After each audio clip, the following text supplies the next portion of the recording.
12 পেরিয়ে যমুনা টেলিভিশন 13 বছরে যাত্রা শুরু করলো। এই যাত্রা অনেক শুভ হবে বলে আমি আশা রাখছি, শুভকামনা রাখছি।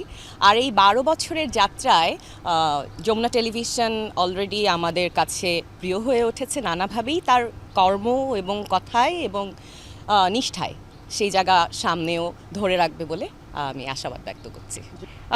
আসলে আমরা এমন একটা ইন্ডাস্ট্রিতে কাজ করি যেখানে কিনা প্রত্যেক মুহূর্তেই আপনাদের সাপোর্ট, মিডিয়ার সাপোর্ট আমাদের প্রয়োজন হয় দর্শকের কাছে পৌঁছানোর জন্য। সেই কাজটা যমুনা টেলিভিশন ভালোবেসে করছে এবং দায়িত্ব নিয়ে করছে। তো সেই জায়গা থেকে আমি বলবো যে যমুনা টেলিভিশন এই ভালোবাসা এবং দায়িত্ববোধ সামনেও প্রমাণ রাখবে তাদের কাজের মাধ্যমে, এবং আমি একই সাথে ধন্যবাদ জানাতে চাই।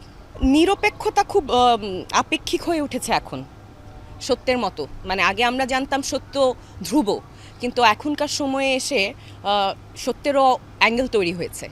তো ওই নিয়ে কথা বলা কঠিন, তবে আমি মনে করি বস্তুনিষ্ঠ বা আমি কি আসলে দর্শককে দিচ্ছি, কতখানি আমি দর্শকের সাথে সত্যটা বলার চেষ্টা করছি, সেটা খুব জরুরি। ইন্টেনশনটা খুব ইম্পর্টেন্ট। যে ইন্টেনশনটা যমুনা টিভি এতদিন ধরে দেখিয়েছে সেটার প্রতি আমি সাধুবাদ জানাই।